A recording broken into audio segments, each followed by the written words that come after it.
Funding. You talk about when you go through baseball and you have tough outings and you're going through some things and you find ways to win.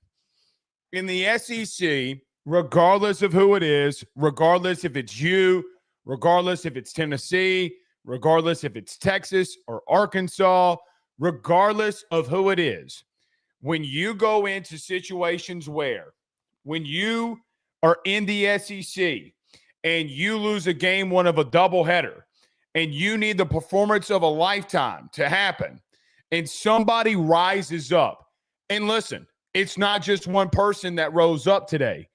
Ethan Fry, that's going to go unnoticed because you're not absolutely destroying the baseball. But when you needed to respond, and I thought that Ethan Fry's at bat in game one was a really hard hit ball just right at somebody. But Anthony Ianson, coming into today, had not had a performance in the SEC past 7 innings, had not seen an outing all year longer than 7 1/3 innings. Still a lot of innings if you go 7 1/3. But tonight, he absolutely shoved. Guys, that is as a hell of a performance as you're going to see from guys. Quite frankly, I'm going to throw this out there.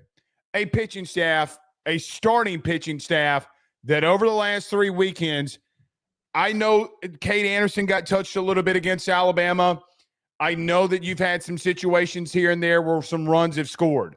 Guys, you've given up from your starting pitching. And what did Cade Anderson wind up going? Cade Anderson wound up pitching, 6 innings? So in 15 innings pitched today, your starting pitchers, one had 14 Ks, the other had 11. You, in 2 games, totaled up today 30 strikeouts. 30 strikeouts. That is a hell of a performance. Nevertheless, we're live. Everybody do us a favor by hitting the like and share to all those groups. If you're on Facebook and to all those social media pages, I greatly appreciate all of you commenting in on our YouTube channel, which you need to subscribe, hit the notification bell and all that stuff there as well. I'm greatly appreciative of all of you that sent in the comments via YouTube from our last episode, saying that you went over to Spotify, you went over to Apple, you gave us a 5-star review. We had some people throwing in some 1 stars. It happens every baseball season, ironically, because of just people being complete idiots. Thank you for all of those that went over to our Apple and Spotify podcast and gave us that 5-star review. Please do it again if you do not mind. Also, you can like, subscribe, and hit the notification bell there as well for wherever you listen to podcasts. This is what we're going to do. We're going to talk about game 1. We're going to talk about game 2. We might be here a while tonight. So buckle in, grab a daiquiri, go get a daiquiri, sip on your daiquiri if you already got one, grab a bourbon, grab a cold beer. We're in this hoe for a long time. Watch us end it in an hour anyway. Watch us end it in an hour. Thoughts, questions, concerns, you can throw them inside the Rudy Crew chat. Super chats always get read here. It's very rarely that we don't get to a super chat, but if you do send them in, we will get those things read. We greatly appreciate when y'all do that, when y'all send those in. If we have time at the end, because I assume after we're done talking about baseball, you're going to ask me a question about A.J. Halsey, and we're going to get to that as well here tonight too.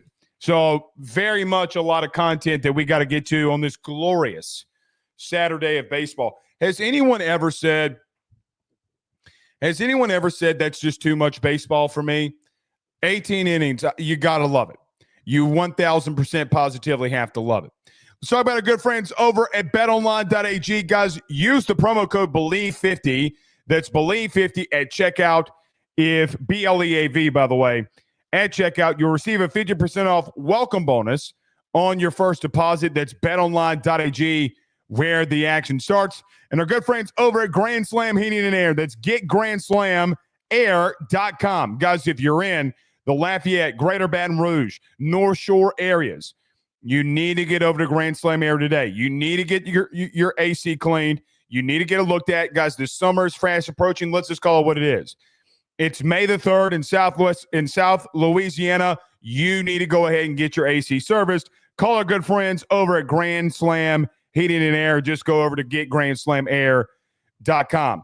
And our good friends over at Service Hawk Digital Media, the right leads with the smart systems and real growth. Get a smart marketing system that works for you today by going over to servicehawk.io.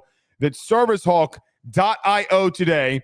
There's a questionnaire you can go through there. If you have a business, you own a business, run a business, you're looking for the right leads. And everybody that's in business knows one thing. You need those leads. When people are looking for something, they're going to go over to Google. And when they go over to Google, they're going to type in something near me. Let Service Hawk Digital Media run your marketing system today so that you'll have a chance to get those referrals and leads. Let's get to some baseball here. I do see a lot of comments flying into here. We'll try to get to as many of them as we can. Let's go to game one. Guys, I thought it was interesting. A lot of people asked, when you started the game, why is Josh Pearson hitting third? Well, here's why Josh Pearson is hitting third. He saw Ryan Prager, the starting pitcher for Texas A&M, really good last year. If you remember, he hit the 2 RBI double on the Friday night. I'm pretty sure it was off of Prager. And for that reason alone, you put who, quite honestly, has been Mr. Clutch for you in the Jay Johnson era. And he comes through yet again today. I thought Josh Pearson was freaking fantastic. But in the bottom of the first, Josh Pearson hits a double in the right center field. That would be very timely as Curiel and Jones went back-to-back via the K. Danny Dickinson would walk and Jake Brown would strike out. Now, let's stop right there. The Jake Brown strikeout would be the start of what would be a really long day. Let's start here in game one. Guys, I am more than thrilled that you won game two. That is not going to change my take about what happened in game one. I don't think that I don't think that the umpire lost you the game. Now, you could say, well, Blake should have probably been tied 1-1. What do you mean? You had opportunities in the 8th and 9th inning to be able to tie the game or potentially take over the game to where you could have won game one. The umpire was bad. It started with Jake Brown. We'll get to that in a moment. You got to come through with runners in scoring position. I love this team. I don't think that this team, for what it's worth, maybe rarely, there have been spurts throughout the season, but very rarely do I remember this team playing a complete game in a weekend in the SEC. For example, when you have the pitching performance from Cade Anderson and Anthony Eidson and Chase Shores in Oklahoma, well, you get some hits, you get some timely hits in really bad weather conditions. You don't come through. The Auburn series, you don't do it. The Texas series, you don't do it. I think even in the Missouri series, when you started off, guys, you won a game 8-7 on a Saturday, right? Like against the worst team in the SEC. I think of the Tennessee series where it's kind of half and half. Half of that series, dump-a-bomb, not great. The other half of that series, yeah, you were really rolling. I've never have felt like that a complete game has been had here, where you just go out there, you're able to smack the baseball all over the place, and your pitching has been elite. What has happened for LSU has been either the dudes on the mound are absolutely positively shoving, which giving up 3 runs, I think that you should be more than in a competitive game. I think you should borderline be winning it, but tonight you got to do that, shut down A&M with a really talented lineup in game 2. But with all of that being said, even though in the 8th and 9th inning, you had the opportunities to not only take the lead, but to really open things up, which we'll get to. That's where you lose the game. And don't forget that. However, a massive Chris Phillips-sized however, the called strike 3 on Jake Brown was not a strike. There were multitudes of times throughout the game where I think of specific instances where I go like to the bottom of the second as an example. Like the bottom of the second, Caden Kent walked on 3 pitches from Cade Anderson that he should have been rung up on. Our good friends over at Mic'd Up, Mikey, I think it's Jack that posts those videos for them. So either Mikey, Jack, Jared, somebody over there posted the videos of like the Caden Kent at bat. It started with Jake Brown. I have no idea what Jake Brown does there. So like those 2 runners being left on base, I don't know how much I can blame LSU on that one. I don't. Because it's just simply not a strike. You're in the first inning. Guys, that ball is easily 6 inches off the plate, like you're getting half of a foot long at Subway. You're getting a half tuna melt or whatever in the hell it is that you're getting. Now, some ladies get 6 inches. Some of you tell your ladies you're giving them 6 inches, and you know that you're not even half that. Mega pause. But the bottom line remains, I don't know what Jake Brown does there. I don't know as a coach. I don't know what you can do as a coach when you're Jay Johnson and you go out there and say, yeah, Jake, I mean, sorry. I don't know what to tell you. But the guy behind the plate, Jeff Wright, was absolutely horrendous. Now, it could start with Jake Brown. It can go into the second inning with Caden Kent. There are so many different times that we can point it out. If you want us to be specific inside of breaking this down, we can. I don't know if I'm just going to waste my time because every single year I have the same complaint. It's around this time of year. Greg Sankey and the SEC have got to pay attention. Greg Sankey and the SEC has to do something about what's going on, especially in college baseball with officiating, umpiring, and it's not just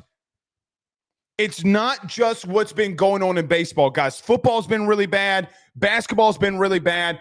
But baseball, I feel like because there's so many times that officiating, especially behind home plate, literally impacts every play. Referees in football do not impact every play. They're not throwing flags on every play. Now, do they miss stuff? Sure. But they're not impacting games like that. Not on every pitch, every play instance. So every time that you get into baseball and it's a pitch per pitch issue, there's no way tonight.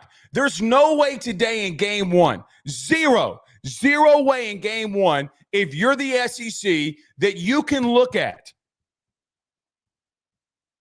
what happened to LSU in game one. And quite frankly, I'm going to be honest. Y'all aren't going to like this. In some instances of what happened in game two against A&M, you kind of in game two kind of got recalls, and it makes itself even. That's fine. But I don't think a guy in game two for A&M, for what it's worth, I don't think that umpires behind the plate should ever, and I mean ever, call a strike on a check swing. There's no way that you know. Unless it's absolutely blatant.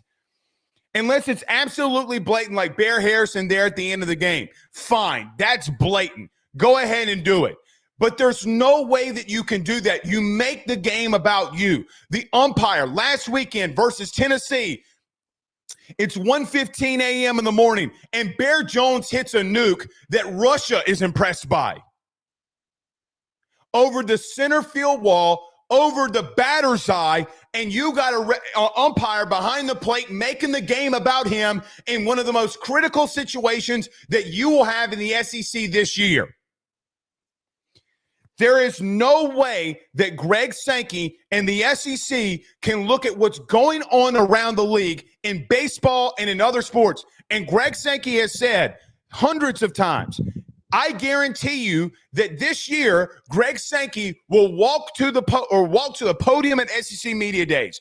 I know for a fact he'll go into the SEC tournament, and every year during the championship game, Greg Sankey talks to the telecast. And he says, well, guys, guess what? I'm a baseball guy. There's no way. Last year, Greg Sankey went out there and defended the SEC in a press conference saying that there was nothing that happened that he saw in a weekend that was total ass but around the league from officiating.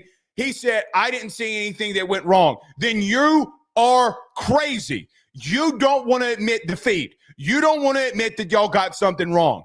We as a fan base in sports fully believe that officiating has gotten worse in every single sport that we watch since we have gotten older. And the truth is, it has. Tonight was one of the worst nights that I've ever seen.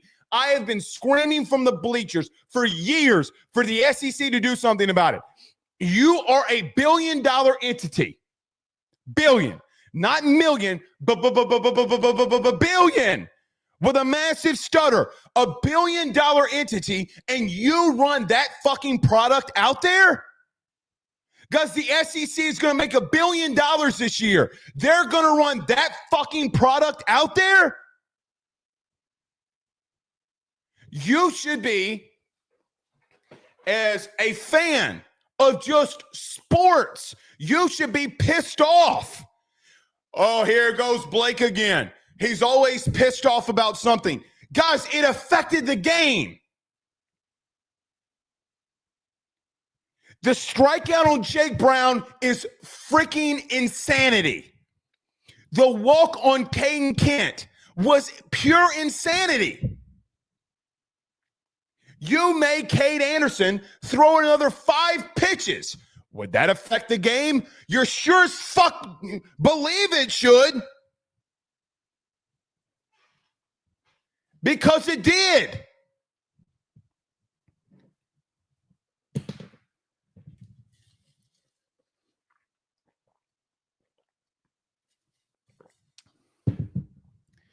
It did not cost LSU the game. It did not cost LSU in that same second inning from Chris Stanfield to misread a ball and drop it. It doesn't. You should have been out of that inning. Because Cade Anderson dealt. He dealt. He dealt. I feel bad for Cade Anderson. But you shouldn't have given up the run in the bottom of the second. So you have a Brown out. Anderson just absolutely dominates through one. And you go into the second, and 3 pitches that probably should have been called strike 3 on Caden Kent. It below, guys. I feel like I know that a lot of you have heard this. I know a lot of y'all have heard this. I've told you this. I've taken screenshots of this. I have posted this on Twitter. I have we follow the game through K-Zone because ESPN's K-Zone has the play before it hits my TV. So that way I kind of already know what's happening before it happens. So I can be focused in on it. Guys, the Jake Brown and Caden Kent per ESPN,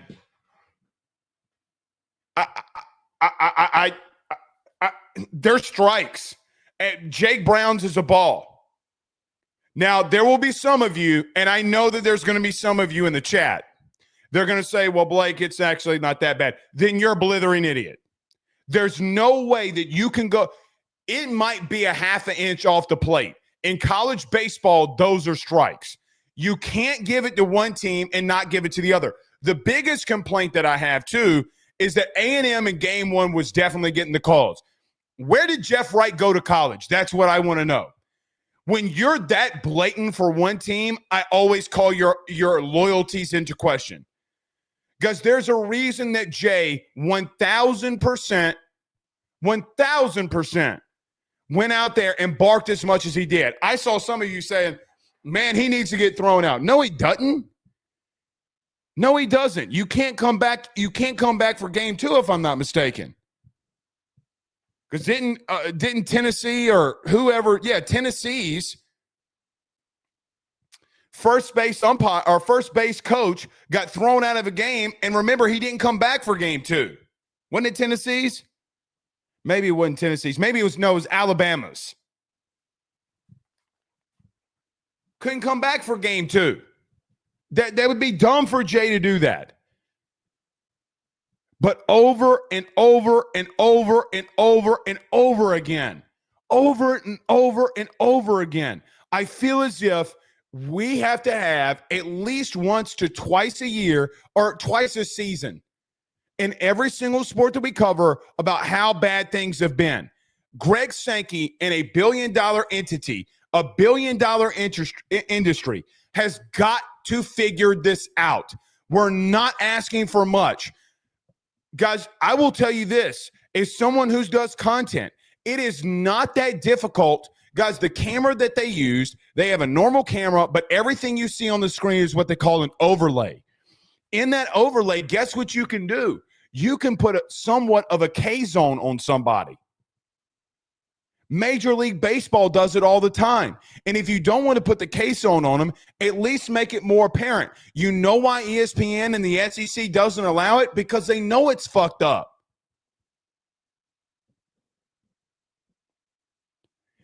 SEC officiating is so fucked up that your cousin's overbite or your cousin's underbite doesn't stand a chance of how fucked up it is.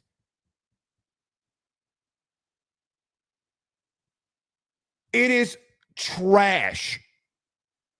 It is a horrible product that you're putting on the field. Now, it seems as if right now that I'm only defending LSU. I feel like that we all that actually just can call a spade. The other ones were, oh, no, we got great calls. What were we talking about? Game 2, I can make the same. If Aggie fans want to have the same argument about game 2, guys, I got to be honest, I would not bat an eye, and I kind of say, you know what? They got an argument. For me, they have an argument. That does not take away from Anthony Ianson absolutely shoving. They swung and missed on a lot of things. Nothing would have changed. He still dealt, and he was going to. But man, God alive. I don't think it lost either team a game. Really, I don't. LSU or an A&M, if you can see it clearly. But we have to spend 20 fucking minutes about how bad SEC officiating is. You can't convince me. You cannot convince me at all that you can't spend at least $5 million at max. At max, that you can't spend $5 million on officiating. $10 million. Make these people full-time employees. There's no way. None. You made $1 billion last year. $1 billion. Billion. For fuck's sake. It's so bad, man. It's so bad. All right. Now that we got that all cleared out, I'm not going to stop again for it. It is what it is. It is what it is. We're just going to power through it. Until then, we'll go through the game, and then if there's something that we need to address, I guess we can address. But bottom of the second, a walk by Caden Kent that was asked. Bender up, strikes out. You get a fly out to the second baseman. Royo, who did hit the home run in game 2. I would have given Chris Stanfield an error there because he misread it, but they do give him a RBI double. that would break the score in the bottom of the second, but George, the 9-hole hitter, would strike out Kate Anderson. Through 2 innings, we get his 4th strikeout. LSU in the third would go 1-2-3. Anderson would respond on a Chase Laviolette walk that wasn't a walk. He would get a strikeout to Hensler, a strikeout to Caden Sorrell. Let me stop right there about Caden Sorrell. Caden Sorrell struck out twice in back-to-back at-bats against Kate Anderson. Guys, Caden Sorrell had hit 9 home runs in 19 games. 9 home runs in 19 games. He had been hurt throughout the year. The dude Caden Sorrell came into the series hot as a firecracker. Hot as a firecracker. Your grandma's chicken noodle soup was not hotter than Caden Sorrell. Just a bona fide fact. Kate Anderson delivered against, again, as we say this every single weekend, another very legit, very good, very consistent Caden Sorrell when he's been in the lineup. He also gets Bear Harrison to fly out in the left field, so he wouldn't go do 1-2-3, but he get his 5th and 6th strikeout in the third. LSU would go 1-2-3 in the fourth, even though Josh Pearson had a walk. Danny Dickinson would fly out to third base, and Jake Brown would hit into a 6-4-3 double play to end it. I did feel like that you hit a lot of balls hard in game one. In some instances, they're just right at somebody. Problem has been is, man, once you go cold, you go cold. When this lineup goes cold, which is more times than not on the road, you go cold. Bottom of the fourth, Kate Anderson gives up a line drive single right back up the middle to Kane Kent, but he get Benner up in a fielder's choice 5-4 from Michael Braswell, who had a really good defensive day. He would get a 4-3 ground out where Danny Dickinson dove to the left-hand side, gets up and fires it. So 2 really good back-to-back plays by Michael Braswell and Danny Dickinson. Then he get a fly out. Top of the fifth, Hernandez would fly out. Braswell would fly out to right center field at the warning track. Line drive single by Stephen Milam. Milam had 2 hits today in 2 games. Outside of the line drive singles in both of them, his at-bats have just looked really lost. He's swinging a lot, but hey, man, when you swing it a lot, you might find the barrel a couple times. He does get a line drive single, but then Chris Stanfield would line out into right field. So still 1-0 going into the bottom of the fifth. George hits a bloop single into left field, but Kate Anderson absolutely shoving in the fifth. He would get Laviolette, Hensler, and Caden Sorrell to strike out. Let's stop right there. Guys, at this given moment in this given time through game one, through 5 innings, I felt as if that at some point when you start going through a third time of a lineup, LSU would find it. 9 times out of 10 in any LSU game that you've seen, when they've started hitting the ball a lot, has been second, mainly third times through a lineup on the same guy. Sometimes even in game 3s, even when you're not seeing the third guy, once a third time through the lineup, they started getting heated up. The bats start getting heated up as well. You got 1 run and you got 1 hit after 5 innings. That comes on, I say 1 hit, but one that was meaningful after that. I thought the offense would open up, but you were unable to deliver in the 8th and the 9th. Jones hits a home run into left field that I mean, the top 112 off the bat, the top spin was insane. But, man, he ties it there at 1. So you go into the top of the 6th, a massive home run by Bear Jones. I still saw some of you out there tweeting the midweek bandit or whatever y'all call him.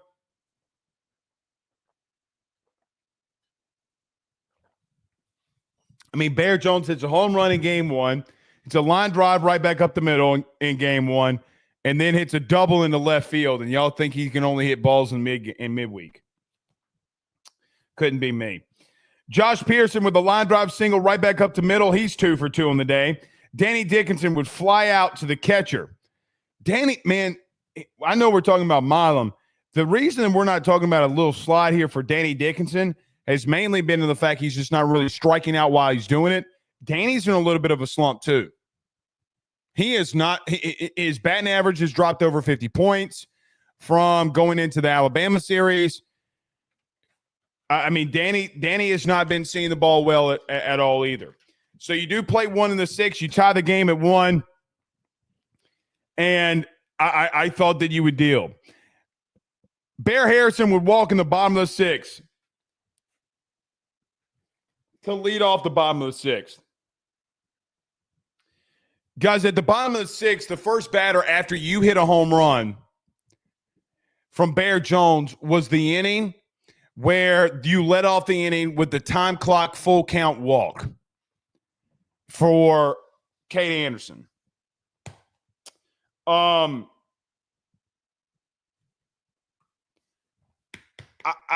don't know what we're doing anymore.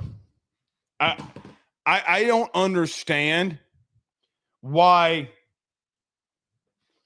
in any scenario with a pitch clock that a pitcher can't step off the rubber. I legitimately don't understand it. But in case you missed it and you're just watching the postgame, to start the bottom of the 6th, Cade Anderson had worked Bear Harrison into the A&M catcher into a full count. He steps off of the rubber, and they award a pitch clock violation for a walk. Guys, I have no idea how you can call that. None. And guys in the major leagues, pitchers have the ability to step off the rubber. I felt like that and why I thought Jay was arguing it, I felt like that you do, you're able to do that too. I don't even think that was the reason why Jay was freaking out. The reason Jay was freaking out was because of the fact that Bear Harrison called time and was stepping out of the box. So I didn't even, in the beginning of this, I didn't even address that Bear Harrison was getting out of the box because I don't really want to have that argument. To each his own. I thought he was backing out of the box. So here's my opinion on it. Anytime the batter is backing out of the box and a runner steps off, just because you didn't give time does not mean anything. The hitter has got to be engaged with the pitcher with 8 seconds, to go on the clock. He starts stepping out. What should have happened there was that it's an out. Because remember the eye thing, like you got to engage or whatever. Like we've seen this if you've watched enough baseball. It should have been an out. Here's the thing.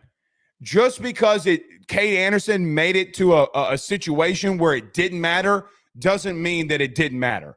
The reason it mattered was because he had to throw to a whole nother batter in an inning where he could have gone into the 7th and really made something happen. But he was unable to. He had to throw a lot of pitches that he shouldn't have. And I think that's what kills you, because you could have had back-to-back performances by back-to-back starting pitchers where they go longer than 7 innings. That's the thing that pisses me off more than anything in that. It wouldn't matter, though, and Cade Anderson would really start getting pissed off. I'm going to start calling him the accountant. He looks like he's going to file your taxes. But he gets Kane Kent, Bender up, and Keel to strike out swinging. He gets his 10th, 11th, and 12th strikeouts of the game. That would be his line. He give up a run on 2 hits. He would strike out 12 in 6 innings. Guys, he averaged 2 strikeouts an inning, 2 hits, 1 run. There's absolutely nothing else that you can ask for.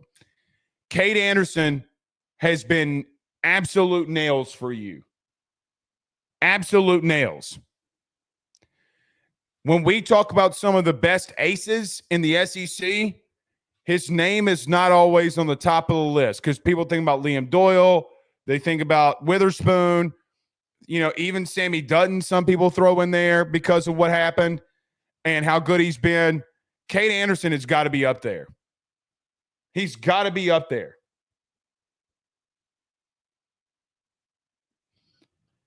Whew. What a performance. Top of the seventh, Prager for A&M is still in the game. He's still shoving and going 1, 2, 3. He's only given up one run as well as he gets Hernandez to ground out to the shortstop. Michael Braswell, who hit a couple of balls really hard and then gets a walk in the seventh inning. It's a fielder's choice 3-6 on a Milam hit to first base. This is where I thought the game really shifted. Was this next at bat? Guys, you got a runner on first, and A&M just makes a really good play at the runner on second. Got to tip the cap to them. They did something really good. They made a really good defensive play. But Chris Stanfield comes up to the plate in the bottom of the seventh. He hits a ground ball double down the left field line. Stephen Milam rounds third base and is thrown out at home on a 7-6-2 putout. That's on Josh Jordan. It doesn't win you the game. But, man, I kind of feel like it might have. Lost you the game right there. Here's why. All the momentum shifted. Every single bit of momentum that LSU had built up and was starting to build up there was lost. Completely lost. Now, I understand that Derek Curiel did not get a hit on the day, but you got to give your best hitter, one of your better hitters, a chance. You got to give Curiel a chance there. It was a bad send by Josh Jordan, and Milam was thrown out at home plate. Josh has been known to be very aggressive, and sometimes it's bit him in the ass. Today, that one bit him in the ass, but all momentum got shifted there. Bottom of the seventh, a triple by Royo, who hit a triple, a double, and a home run today on the Tigers, the 9-hole hitter.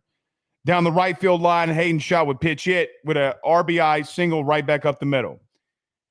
Because Hayden Schott should not have gotten that run. He should have not gotten that RBI, excuse me. There were 3 pitches in the Zach Cowan outing on Hayden Schott that should have been a strikeout. Mikey Matuk in the game posted the last one, the inside fastball that should have been strike 3.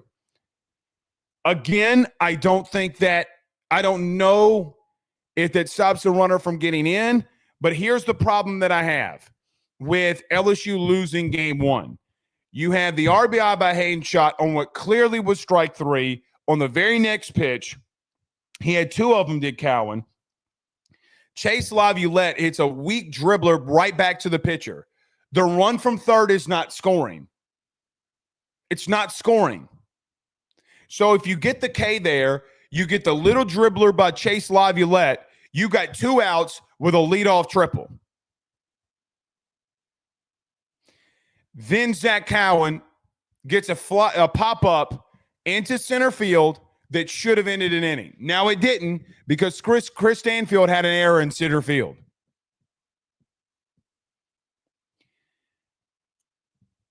Outside of the triple that Cowan gave up, Schott should have been out. Laviolette was out. And then you have the error. Now, before the Sorrell error and Chris Stanfield error, Hansler would hit a line drive right back up the middle. Guys, it was right back up the middle. Runners, even if you get the run there, I don't think he should have been there. Cooper Williams comes in. I mean, guys, you should have left the 7th inning without a run. Without a doubt. You should have left without a run. And that ultimately I just felt like you couldn't overcome there.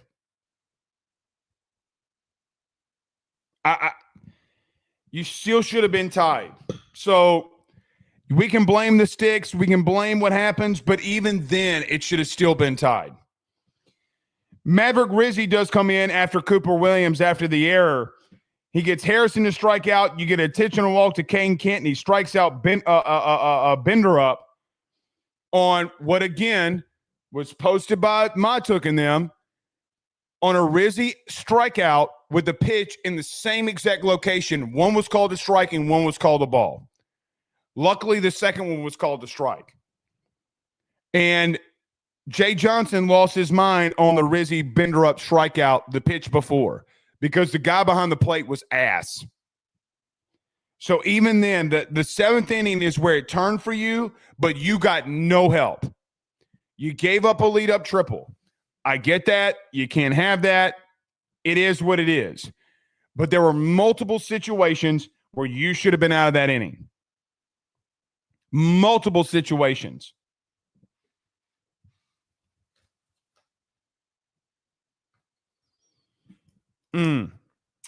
Top of the eighth, you get a line drive single by Jared Jones, a ground ball infield single against the shift for Josh Pearson. Danny Dickinson would strike out. Derek Curiel led off the inning by striking out. Should have said that. Jake Brown would walk. You have the bases loaded, and you have a line out into right field. Guys, ball game. Bases loaded. You don't get anything moving. It is what it is. You would finish up giving a line drive single right back up the middle. Stanfield would walk. Curiel would hit a fly ball in the left field, and Jones would strike out. I mean, the only thing that I can say is that I thought Cade Anderson shoved. I thought your bats in game one went cold, and you couldn't get the hit when you needed it. The eighth and ninth inning, you have the bases loaded, and in the ninth inning, you got runners on second and third, and Jared Jones can't hit a ball. Curiel can't hit a ball, or first and second, excuse me. Curiel can't come through like they did last weekend, and you can't play to run.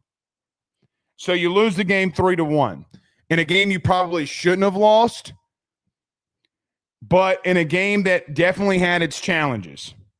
It certainly had its challenges.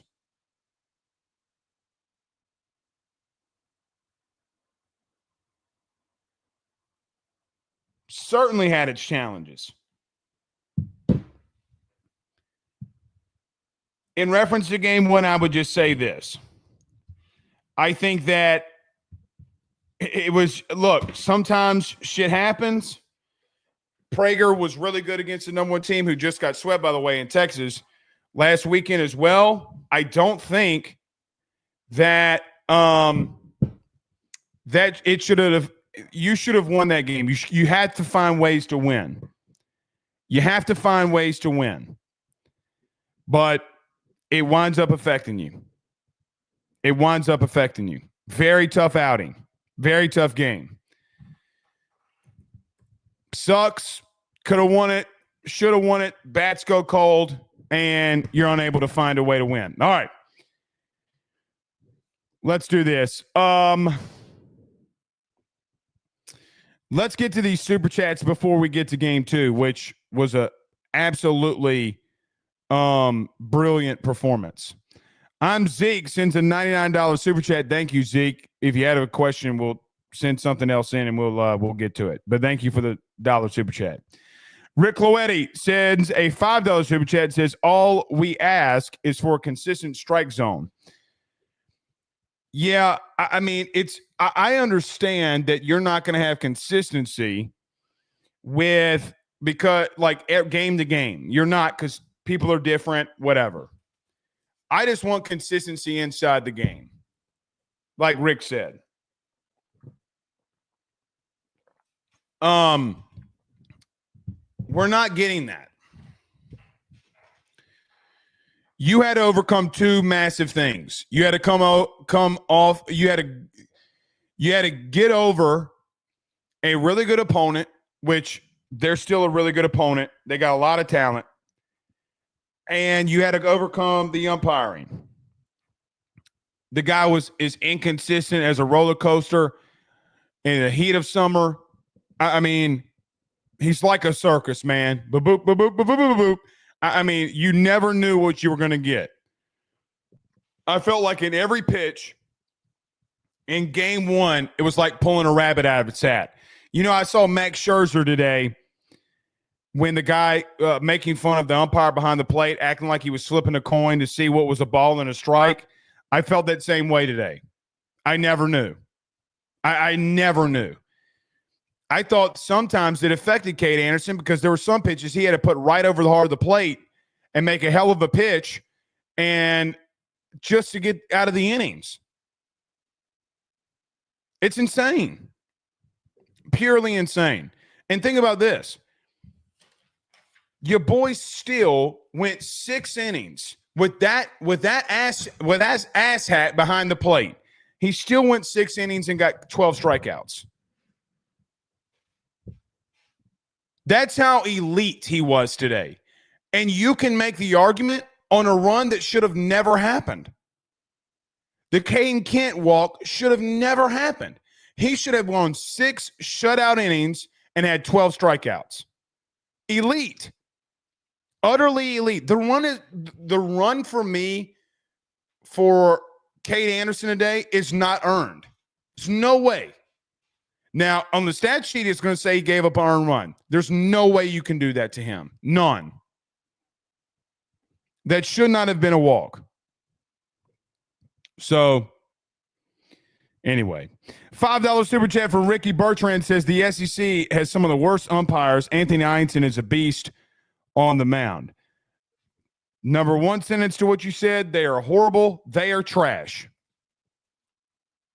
There are some good ones, but guys, they're not that great. They're really bad. Yes, we're about to get to Anthony Einstein. Absolute nails. Just complete and utter fantastic shit from him. We'll get to that next. Thank you, Ricky, for the super chat. Frank Castle with a $10 super chat. Thank you, Frank. Says, years ago, I was about 20 feet from a buck rubbing his booty cheeks on a tree for a solid minute. That was as less weird of an experience than seeing these Aggie fans in person.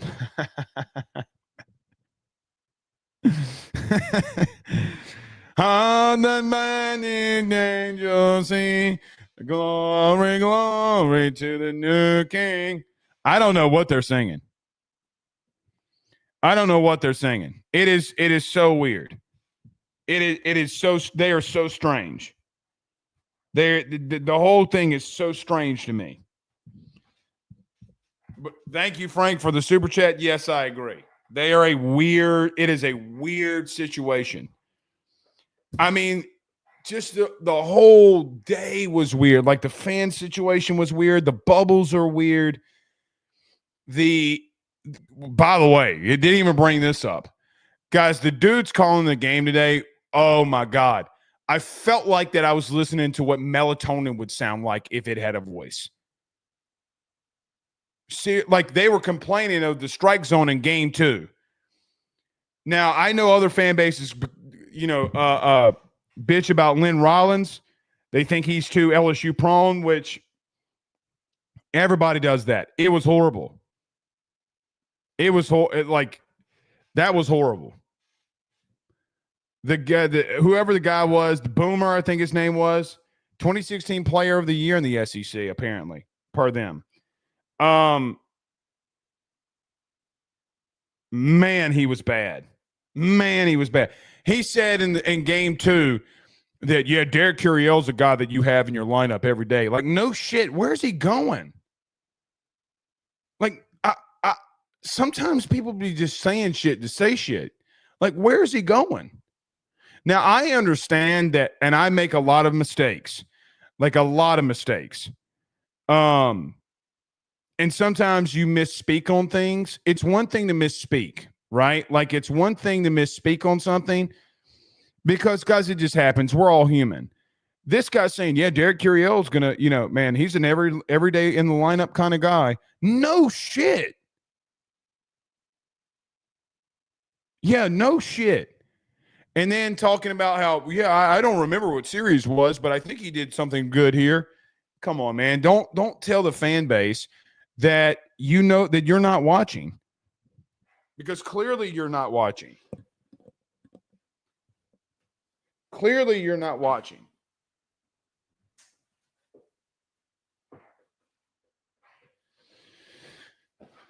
chair's getting old and it's getting uncomfortable. Very uncomfortable. Chili on YouTube, $2 super chat says, what are you hearing on Sheeran? He was dressed. I heard that Sheeran, Devin Sheeran from the Portal, from, what was it? Not Mount St. Mary. That's where LeBron went to high school. Mount St. wherever the hell he came from. Might have been Mount St. Mary. He threw, I was told on Tuesday that he threw a bullpen and then threw a simulated game either last Thursday or the Thursday before and threw like 2 innings and did not allow a hit or a base runner against your starting lineup, by the way. Now, you can say, well, Blake, I mean, everybody's doing that shit. Well, you might not be wrong. That's what I was told. Here's the thing with Devin Sheeran. The thing with Devin Sheeran for me would be he's technically on a redshirt year currently. Would you burn that redshirt year? The thing is that a guy with that level of stuff, if he does hit his potential, you're not getting him for more than a year any damn way. I don't think that he would go into – I don't think he's a draft-eligible sophomore. I don't know that. I don't know the plan that they have. The fact that he threw a simulated game would tell me that he's a little bit ready. What I did hear was that they were worried about some fatigue issues, and they're kind of just trying to work him in. So we'll see. Chili, what I have heard – I haven't been told, nor have I heard anything about, nor have I asked, and this is probably my fault. I have not been told about anything with him in reference to coming back this year. I have been told that basically that there have been discussions, but I don't know. That they were the only thing that they were worried about fatigue. So we'll see. We'll see. All right, any more super chats in here? No. Okay. This is what we're going to do. Everybody do us a favor. Hit the like and share. Share to all those groups if you're on Facebook and all those social media pages. You're watching us, listening to us on YouTube. Like, subscribe, notification bell. There is 1,907 of you in here right now. So I need all 1,907 of you right now to do your boy a massive favor. And I need you to hit the like button, the share button, the comment button, all that good stuff. You do send in super chats. We will get those read. I had to use my wife's Stanley Cup. I'm a bad bitch with my Stanley Cup. Mega pause. I'm a bad bitch with my Stanley Cup. All right, do us a favor. Y'all want to get into game 2?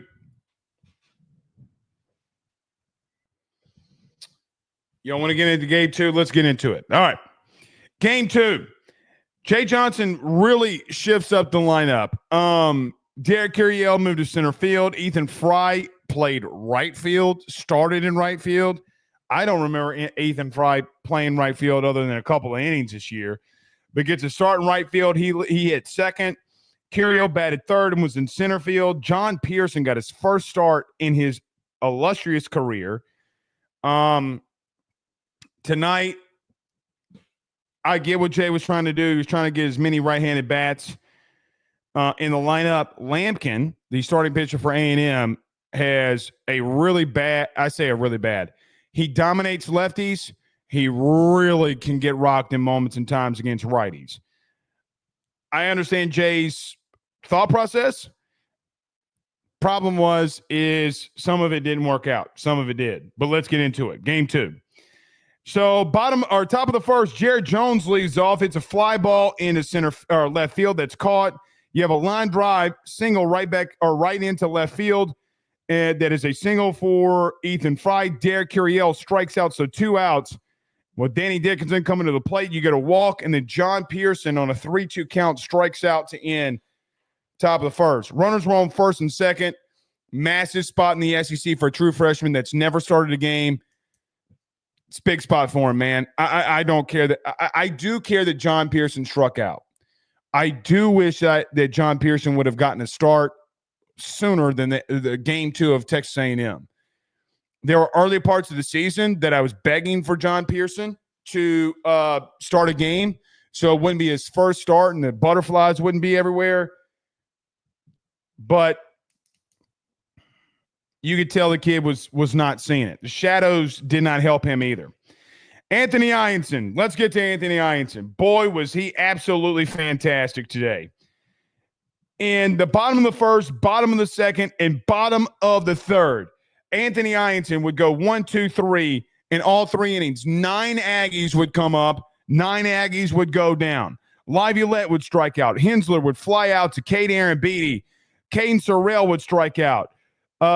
Bear Harrison would fly out to first base. Caden Kent would strike out. Benderup would strike out. Bottom of the third, Hayden Schott would strike out. Keel would hit a fly ball into right field, and Arroyo, would hit a ground ball to shortstop. 9 up, 9 down. Guys, the pitch count was very effective too. He absolutely shoved through 9 innings. Guys, he was perfect. Perfect. There is no way that you start a game off better than what Anthony Ianson did through 3 innings.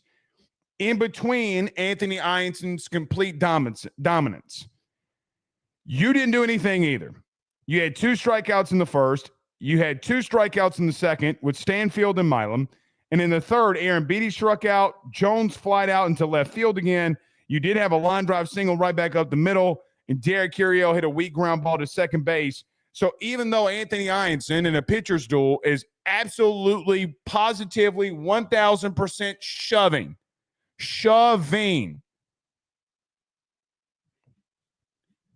wouldn't matter because 1, 2, 3, 1, 2, 3, 1, 2, 3 would go Ianson, but you would not be far behind that too.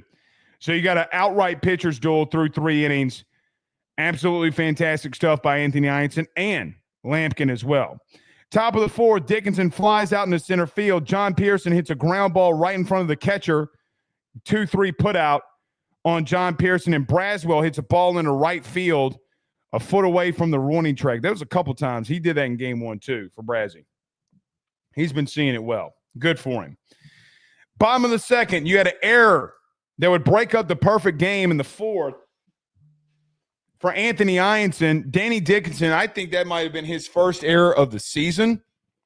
So you kind of brush that one off. But 3 pitches later, it would mean absolutely nothing because, and that error was from Chase Laviolette to Danny Dickinson. They're playing the shift. Ball kind of made some weird hops on him. You need to make the play, but it is what it is. It would not matter because Anthony Ianson would get a ground ball to Stephen Milam in a 6 unassisted double play and a throw to first base would get you out of the inning. So you give up an error, but 3 pitches later, Anthony Ianson shoving again gets a crucial double play to get you out of the runner on first.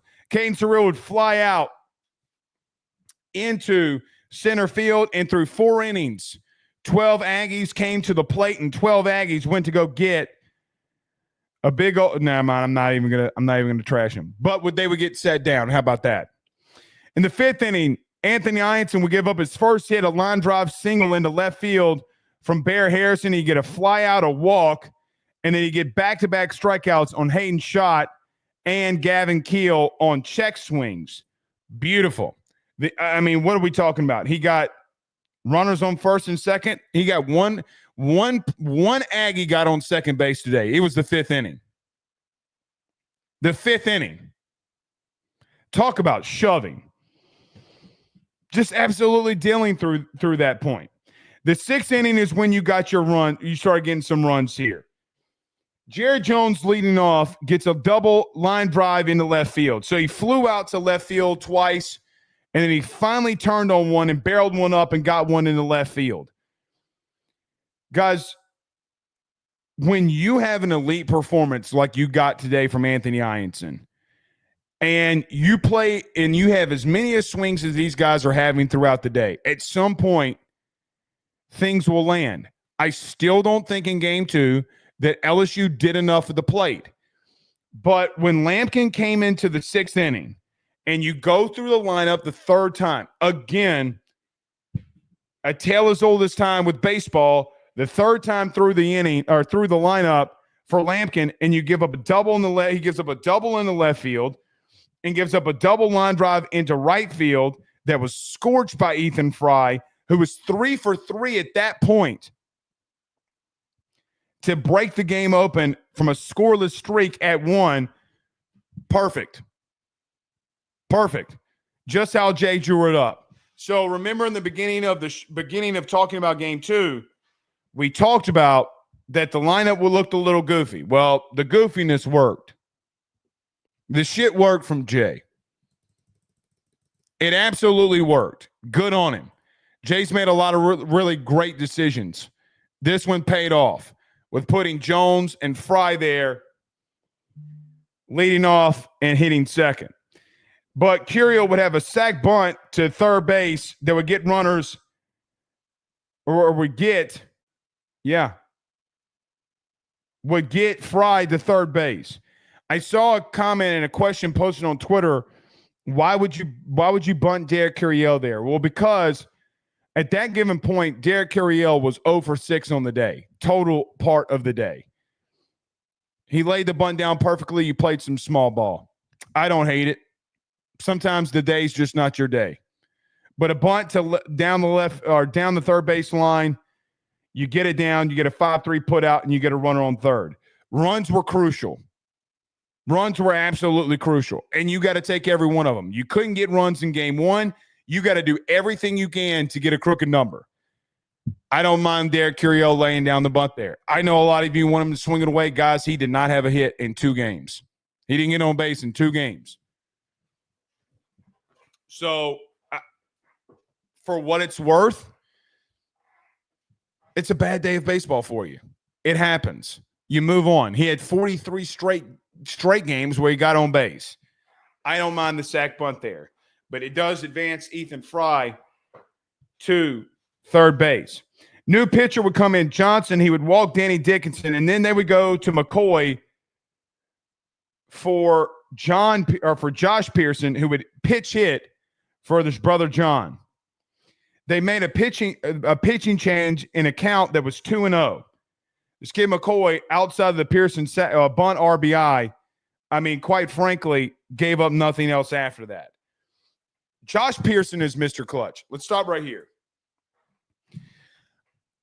I have not to this point brought this up, but now I kind of feel like I'm just going to put my flag in the sand and leave it there. We've talked about all year on these post games. We've talked about all year in just covering baseball in general. And I just kind of said, when we have the debate in reference to what do you do with Brown, Pearson, Fry, Jay, do what you want. Guys, I got to be honest. I know that Jay loves having Josh Pearson to plug in where he wants him because he can be very dangerous when you can just sit him for a couple of bats and then get him in a right spot in the top of a lineup to deliver for you. I get why Jay does what he does with Josh Pearson. I don't want Josh Pearson not playing enough. I want him in the lineup every single day. I understand the issue of him and being in there with a left-handed pitcher.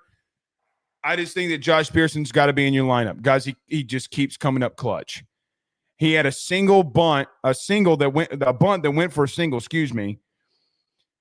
in his first at bat in game 2, and he went 3 for 3 in game 1. Guys, to the point, he has a 4 for 4 day.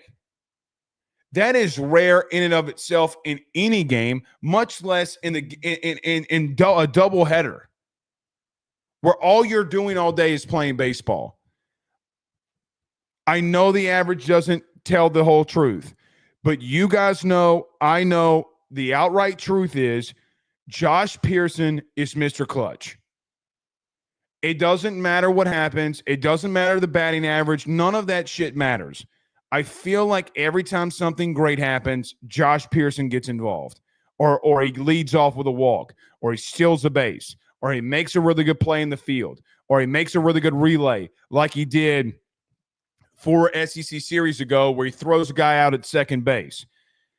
I feel like every time you need something, Josh Pearson's going to give you everything he's got. I don't mind John getting a start. I wish the start would have come in a midweek, weeks beforehand, months beforehand, that the jitters don't get out of there. But basically, I don't know if you don't have to have a designated area for the Pearson brothers at a given point on your lineup, especially Josh. He's Mr. Clutch, man. He's been Mr. Clutch. He always has been Mr. Clutch. That RBI right there, that bunt from Josh Pearson, guys, won you the game. It won you the game. I understand Anthony Ionson's absolute dominance performance. You would say that's what won you the game. You're right. It did. You're right. 1,000%. Because you're tied at that exact moment and laying that bunt down, playing small ball, which there are people out there that say never bunt. It won you a game tonight. It 1,000% won you a game. You have one out and you bunted twice. Derek Curiel bunted over Ethan Fry. You had a walk for Danny Dickinson, and then a bunt got in a run, which ultimately would be the run that would win you the game. It absolutely flawless. I don't like when small ball is played perfectly. Guys, it's tough to beat. It's very, very tough to beat if you can get runners on. Sometimes it doesn't, and it doesn't always work. That's why Danny Dickinson, what was it, in game 1 when he flew out to the catcher, the bunt where, was just awful. Sometimes when it doesn't work, it's so god-awful. But in this scenario, and back-to-back, and 2 out of the 3 at-bats that plated you your second run, man, you can take the boy out of the West Coast, but you can't take the West Coast out of the boy. When Jay sees an opportunity, he's going to take it. And here's the crazy thing. Later in the game, you would get runners on, and there would be a first to third scenario where Jay would do a delayed steal and try to force A&M to make a throw to play to run. Sometimes when your offense is struggling, you just got to find a way to manufacture runs, and that's just a fact. So after Josh Pearson's RBI bunt single, again, Micah Braswell will fly out into right field. So a lot of balls hit hard for Brazzy, just right in the right field. He's been tearing up that right field. He's been tearing up right field. He can get a single later on. But he's hitting the ball hard. He was the only one that I thought today hit the ball like extremely hard in a lot of his at-bats. Just 4 of them were right at somebody. Bottom of the 6th, the top of the 6th was the only time that Anthony Ionson was touched. Royo, the 9-hole hitter, who has been hotter than a crack spoon, comes up, hits a home run into left field. Chris Stanfield tries to make a play on it, but it's a little bit short. Look, guys, dude hitting above 500 the last 2 weeks is Royo, their 9-hole hitter, over 500. The kid's hot. Pause. But the kid's just on fire right now. Tip of your cap. He left him a slider over the plate. It got smashed. Is what it is. It's the only time that he gave up a run all game. So the lead's 2-1. I would trade that 1 run and that home run for what Anthony Ionson did. It was what it was. Laviolette would strike out, though, in the bottom of the 6th, along with Hensler, and a weak ground ball to Danny Dickinson would get you out of the inning. Stephen Milam in the top of the 7th. Line drive single into right back up the middle. But it would mean nothing because Kate Aaron-Beatty would hit in a 5-4-3 double play, and Jones would strike out. Guys, momentum in this game is so crucial. And I got to be real with you. I understand what Jay's trying to do and rest. I understand what Jay, Hernandez has been in some slumps here and there. I understand trying to get Kate Aaron-Beatty a look. Guys, I would have hit for Kate Aaron-Beatty there. The McCoy kid came out slinging. I don't think that John Pearson or Kate Aaron-Beatty, for what it's worth, has done enough in the SEC to constantly run them out there. I would still want Hernandez in there. I would have pitched it, Kate Aaron-Beatty. for anybody, really. I know the kid can run in one, but momentum is such a massive thing, and that double play killed it. Anthony Ianson would turn around and absolutely shove. Braswell would make a fantastic play on a ball that the broadcast said was hit 103 miles an hour off the bat. He would knock the ball down. He would get a throw over to first. Anthony Ianson would get strikeouts back-to-back on Cash and Kent. One of them was a pass ball, so the inning would stay alive, but it wouldn't matter because Hayden Schott hit the ball in the left field.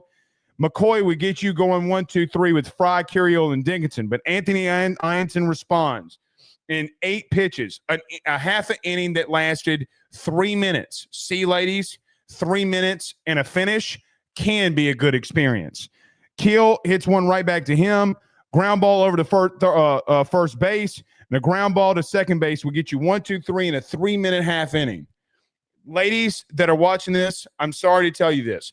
You're not going to be able to convince me that there's not situations where 3 minutes and a finish is not successful. Very successful. 3 minutes can go by in a really good time if you do the things right. You go 1-2-3 in the top of the ninth. Pearson, Braswell, and Stanfield go down in order. And then at the bottom of the ninth, Hensler would strike out, Harrison would strike out, and Kent would strike out, and Anthony Ianson would go a complete 9-game or have a complete 9-game performance with 14 Ks. Because I got to be real. I felt like this had been kind of building for Anthony Ianson. I thought he still had a really good performance last week against Tennessee. It just didn't go. It just didn't, you couldn't find it for him. The baseball gods were on Anthony Ianson's side some tonight in some calls and situations. But, guys, that dude showed why he was one of the top pitchers coming out of the portal. What a day. What a day. That is one of the best outside of Cade Anderson's performance this year versus Oklahoma. And I could even make the argument that I thought today's performance by Anthony Ianson might be even better. It was definitely more efficient. Definitely more efficient. That dude was on one today. You can't speak enough about what Anthony Ianson did in game 2, mainly due to the fact of, guys, that you absolutely needed it. That is how elite teams respond. It's funny. I haven't seen Fire Nate Yeski tweets in a while either. Guys, what he's done with Cade Anderson, what he's done with Anthony Ianson throughout the season, what he's got in a guy like Kason Evans, what he's got in a guy like Zach Cowan, what he's might have found with a guy today in Maverick Rizzi. Guys, Maverick Rizzi, for what it's worth, the Rizzler's been shoving. Today, Maverick Rizzi came in there, and it was as efficient and as good as any, not just freshman that we've seen, as any pitcher that we've seen all year. That was insane. Guys, I want to see Jay Newt get an SEC appearance if he's going to keep shoving like he's been. Maybe you see him tomorrow. I don't know. This pitching staff, when they're on one, guys, you can go to Omaha with this pitching staff if they're on one. They got a shitload of talent all throughout. Do they need to find a couple of more arms that can be consistent? Maybe it's Rizzi. Maybe it's Schmidt if he can find a way. I don't know. And I don't know what you do tomorrow outside of probably starting Kason Evans again. Because, look, Cooper Williams came in and got you a fly out that just so happened to end in an error. I think this pitching staff, when they're on one man, is one of the most dangerous pitching staffs in the country. Last year with Nate Yeski, with with a bullpen that was suspect, because you led the country in strikeouts. You had 30 strikeouts in 2 games. You averaged 15 strikeouts per game in games 1 and 2. That's well over 50%. What is it? 15 divided by 27. Got 55%, 55.6% of the time, actually. You were going to strike somebody out in the 27 outs that you got. That is insane. That is insane. I mean, when they're on one, they're on one. You needed that tonight from Anthony Ianson. That was as great of a performance as I've ever seen in a Tiger uniform, really. I mean, I am not proud enough. I am not too proud.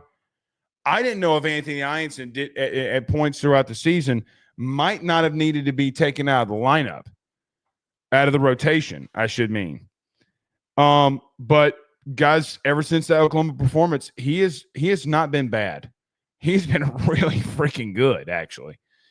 And he got one tonight. And what, guys, quite honestly, might have probably saved you the series if you find a way to win tomorrow. And now you got a lot of arms. You got Cowan that can go tomorrow. Evans can go tomorrow. I know that at some point, if it works in this way, that you can go to Chase Shores. I hope that they don't, because I think he's inconsistent. Maybe Maverick Rizzi can go again in an inning if you needed him. William Schmidt could go, I guess, if you absolutely needed him. You got a lot of options tomorrow. That's what going to complete game. I mean, it sets you up better tomorrow than what A&M is. You much more in a better position than what A&M is to go take a game 3 and win a series. Guys, you win the game tomorrow, you are averaging. Let's see, 2.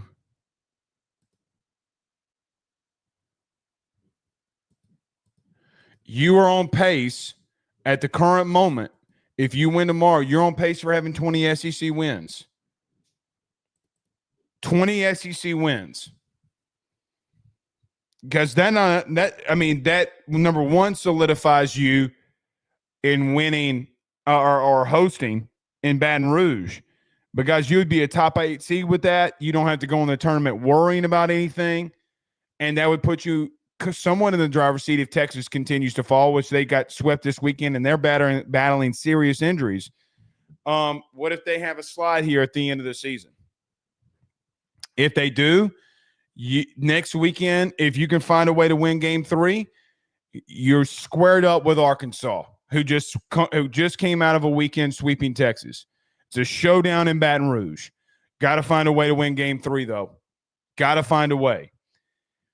Baseball is a weird sport. So, look, I thought you got elite, not great. I think you got elite performances by your starting pitching today. With Cade Anderson and Anthony Ianson, you can't be more elite than what they did. That was an absolute shove fest from the both of them. Guys, not good, not great, elite. This offense is either really hot or really cold, man. It really is. The last 2 games that you played before today, you run ruled your opponent. You go in a game 1 and game 2 scenario again, like you did last week, and you're struggling to find runs. Even though on Friday, though, man, you scored 6, ironically enough. They're either really on or they're really off. There's no real in between. I feel like this pitching staff, for what it's worth, they can be on it. They can be moderately consistent. They can be really good. They can be kind of bad, but it's more consistent than anything. So I'm glad you split today. Going through and winning a doubleheader. Like, you went into a doubleheader where more people are getting off of, their kids playing t-ball or playing baseball, and everybody's being able to go to the game now. It's later in the evening. Maybe somebody had to work, and it's really good to be able to win game 2. It's really good just to be able to split in the scenario that you put yourself in game 1 when everything was going against you in game 1. You responded. Anthony Ianson responded for you, and that's what really great dudes do. Really great performance. Can't speak enough about it. All right.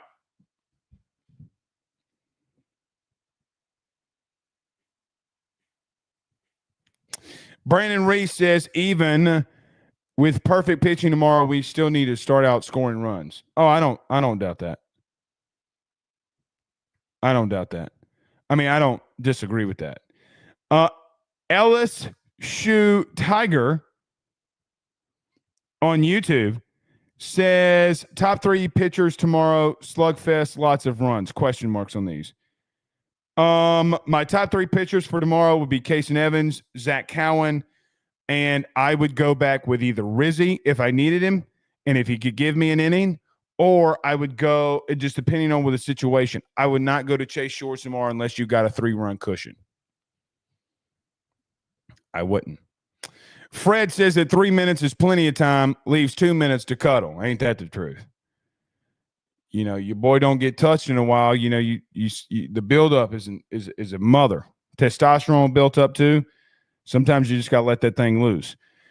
John Sibley Butler, Dr. John Sibley Butler, says Bluebell is a tough place to play. The wind really dances.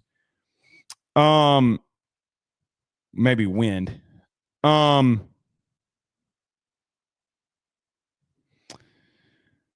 It does. It is a tough place to play. It's a goofy place to play. It's a goofy place to play. Blake says, I need Jerry Hamilton, Billy Lucci, or Bobby Burton on the show. Well, me and Billy had our discourse on Twitter. How he had the same take as me after he called me out is insane. And then I'm just like, look, man, think of me what you will, disagree or agree. The truth is that Texas had their first road test against a ranked opponent in May. That's horrible scheduling. But it's the SEC though. It's the SEC though. But no, Billy will not be coming on here. He will not be coming on here. I'm not subjecting myself to that. He can ask to come on here if he wants to. Then we can do it. Anthony earned National Pitcher of the Week honors. Oh, no doubt. No doubt. All SEC, national, no doubt. No doubt. Yeah, let's get to this. AJ Halsey. All right. So, oh, brother. Let's talk about A.J. Halsey. So, LSU is still after and getting a visit from Houston safety A.J. Halsey. Nothing has changed in the sense of I think that there are some demands that he wants. I think that there's some demands that LSU will meet. I do think that LSU did a really good job, as we talked about on Thursday, of keeping in this one as tough as possible.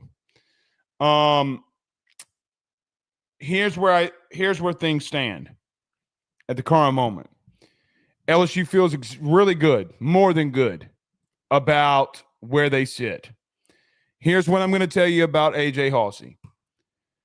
I don't trust his agency. I don't trust his agent. Or agents, I should say. I do think that they're playing everybody for leverage. I think a couple of things here for A.J. Halsey. I think that you've done everything that you needed to do. I don't think that you budged off of what you thought that he was worth, and it could benefit you here. I think the young man got very bad advice when he came out of Houston, being told something that he would get an amount of money that he's not going to come close to touching unless somebody very much overpays. Miami, it feels as if moved on from him.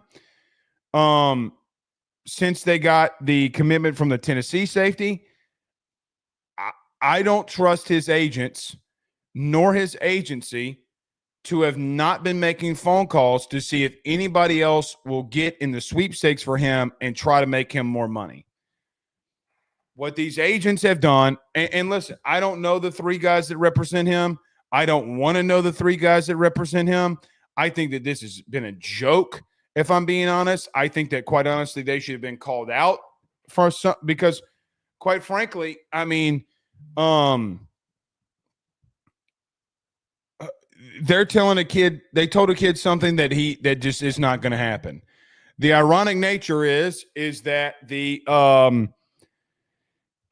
LSU has dealt with this agency a lot of times. They've dealt with these agents a lot of times. They just dealt with them in the spring with Bernard Gooden, who you got from USF, that signed with you. I think that Blake Baker has pushed for this one like nobody's business. I think that he feels that that AJ is better than anything that he's got in that room. I think that they are not at the current moment. They are trying to replace Javian Toviano. They are trying to replace Jordan Gilbert. I don't think that this affects Tamarcus Cooley. I don't think that this affects Deshaun Spears, excuse me. I think single-handedly this does affect Javian Toviano and Jordan Gilbert. I do think that he has shown, for what it's worth, that he can play the free or he can play strong, depending on what you need. What Blake Baker likes to do is rotate based off of motions and based off of formation. So he wants very versatile safeties. In the versatile safety role, I think he can play both better than anybody that you have, outside of a guy that won't play safety this year unless something happens in Mansour Delane. But he can do both. And Mansour Delane does not like tackling like that the way that Halsey does. I have been told that LSU feels really good. I'm not putting my stamp on it, really, not yet. Maybe I will tomorrow, and I hope that the kid commits. I really do. I think he can benefit you. I think he can help you win football games. I think he is a good enough player to play here based off of what we've seen. We have seen him do it in a P4 conference before. We've seen him do it against some really good guys that actually got drafted from the Big 12 that are really good. We've seen him make 4 tackles in our own stadium versus Jaden Daniels. I think he can play here. And quite frankly, even if he can't,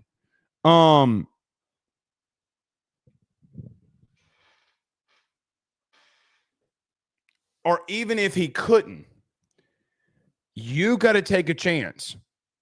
I don't think you have a choice.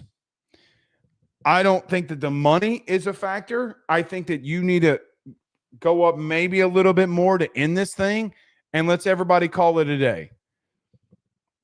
But I will say, I do think that you need him. The ironic nature is, and I will tell you what I did this week, because, man, come 2 weeks. No, we're not even, guys, we're about a week away, actually, for us to start breaking down these games. Guys, we start hitting mid-May, early June. We start talking a lot of football around here now. A lot of football. Because, guys, it's not that far away. I'll say this. I went back this week and I sent some buddies of mine, some very close friends of mine that are sources. Some of them sources, some of them just people that are in the game. Somebody taught me this week, ironically, how to clip videos. And my happy-go-lucky fat ass went out there and started clipping good plays and bad plays for LSU this past year. And, man, offensively, there was some dog shit. I didn't even clip anything of Garrett, so I know what you're already thinking. Oh, he clipped a lot of Garrett shit. No, I didn't. I clipped like 3 things from Garrett. 2 of them were good. But, man, I'm going to tell you this. I went back and watched Ole Miss. I went back and watched A&M. I went back and watched Florida. I went back and watched USC. I went back and watched South Carolina. I went back and watched all these games this weekend. It's literally what I did. It's literally what I did all night last night when I had 4 games on my TV, or 2 on the TV and 1 on my laptop. is I was watching all last year's games. You can't convince me. I think defensively you're going to be better, but offensively, you better figure that shit out by August. Better figure that shit out by August now. Brother, you going to get your ass whooped now. I don't care what y'all say anymore. And I had somebody tell me this week, a couple of comments this week, saying, oh, man, this I told you so is about enough. Mother truckers. No, it ain't, because I get obliterated from y'all all the time. I wish some of y'all would sit in this chair and have takes and see what it's like. You got to try to be as objective as shit. All right now. You need A.J. Hawsey. You didn't make plays at safety last year to save your life. Go back and watch Ole Miss. You had some plays by Major Burns on some blitzes, which we're going to throw this out there on Monday, believe it or not. Imagine Harold Perkins doing some of the blitz stuff that Major Burns was involved in a year ago. That shit's a mismatch. That shit is an outright mismatch. I don't give a fuck what anybody tells me. Teams, when you blitz from a safety off the slot, they're going to put a tight end and a running back on you, and Perk is going to eat them sons of bitches alive. Last year, we fucked up, in my opinion, from blitzing Perk in the middle or putting Perk on a tackle. If you're going to blitz a slot guy, put him out there and blitz his ass. But there's going to be a lot of times where he's coming off that edge this year where he's going to be one-on-one with a running back and he's going to destroy their ass. He's going to destroy that ass. And I'm ready for it because you did it with Major Burns a year ago, and unless teams start really focusing on Perk, but then gives guys like Pat Payton, Gabe Rutherford, and others, elite edge unit, some real shit to play with. You start sliding away. If there are some teams that still do slide protection, start sliding away from Pat Payton. I double dog dare your ass. Please put a running back on Pat Payton. He's going to eat that son bitch alive too. You might be deadly at what you could send after a quarterback. Truth be told, guys, some of the stuff you did at safety, though, at the other parts at safety, were complete dog water. God, you were ass. That position was so bad, man. So I don't know at the current moment. I do not know at the current moment if I just don't know if you have any safety on that roster better than this kid. I don't. And my fear is, and listen, I know that this coaching staff feels really good about where they sit right now with him. I hope it pans out. I will tell you in my gut, I do not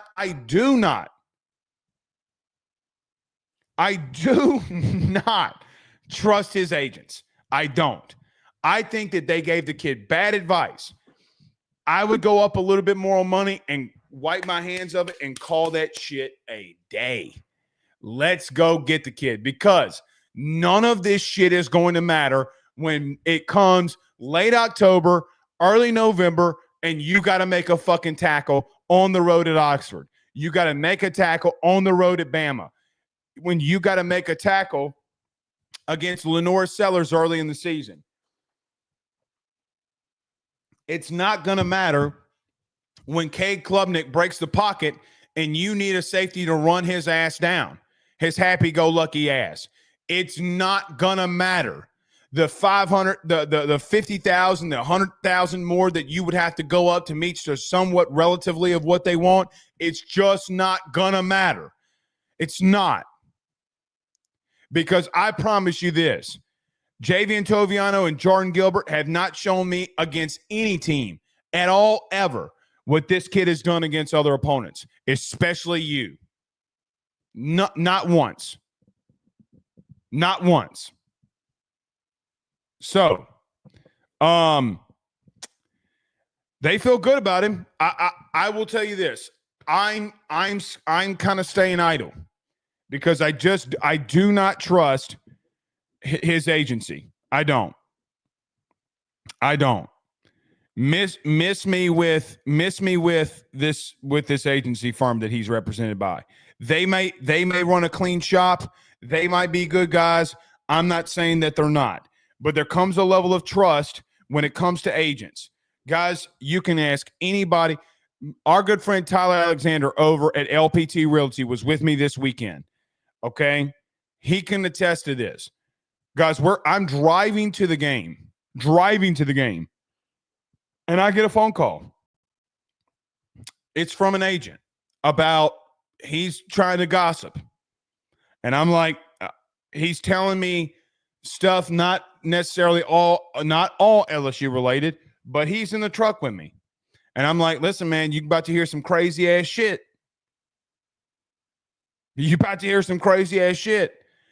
Dude, I'm telling you, this shit happens every fucking day. They don't give two shits. I don't think that there's an agent out there that wouldn't cut off his mama's arm if it meant that he was going to make $500,000. 200,000.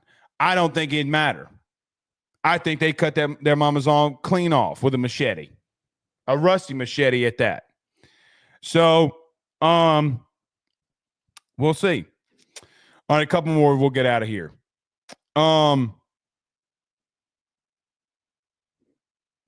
Watch my profanity.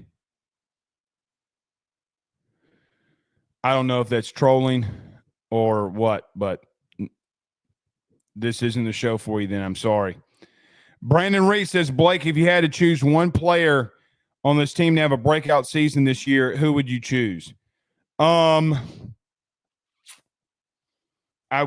first player that came to my head was Gabe Rutherford.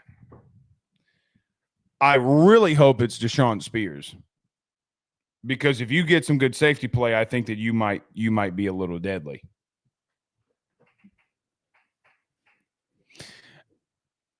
The metaphor, watch your profanity. Is that what you were going for, Tyga? Watch your profanity. Is that what you were going for? See, you can't read that. I can't read that. How am I supposed to know based off of just reading that? Spectrum Wellcare says, being reported he verbally committed yesterday. No, he didn't.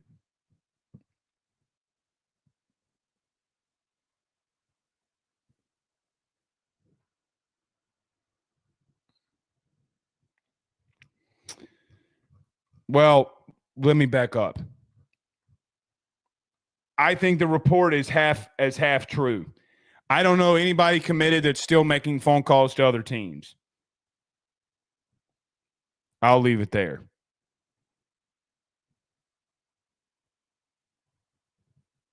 I'll leave it there. But I'll leave it there. They're still making phone calls. I don't trust the agency. Brandon says, Blake, is that true that Saban met with President Trump about NIL? Apparently so. I don't know, but they did report it. I hope that he did. I don't think they're gonna. I don't think that they're gonna do anything about it. And I'm not gonna go back, Brandon. This is what I'd say in reference to all this. About that part.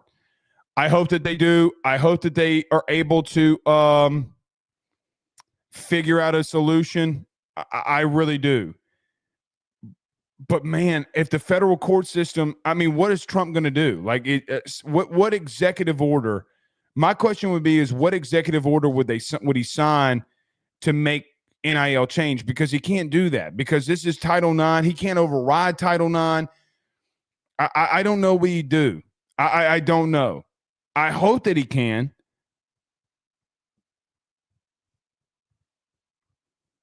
I really hope that he can.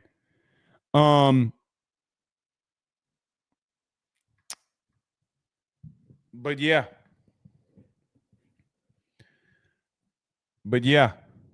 Let's see a couple more here. DA says, did you see Anthony's gesture towards the weirdo A&M student section after the last pitch? I did. That's why we were a little late getting in here. He was fired up, wasn't he? Boy, my man was fired up. Yeah, he was fired up, man. He was really fired up. Good for him. I'm happy for him. All right, man. We'll see y'all tomorrow. Y'all have a good night. I hope he commits. Man, there's 2,500 of y'all in here. That's insane. Y'all have a good night, man. Peace.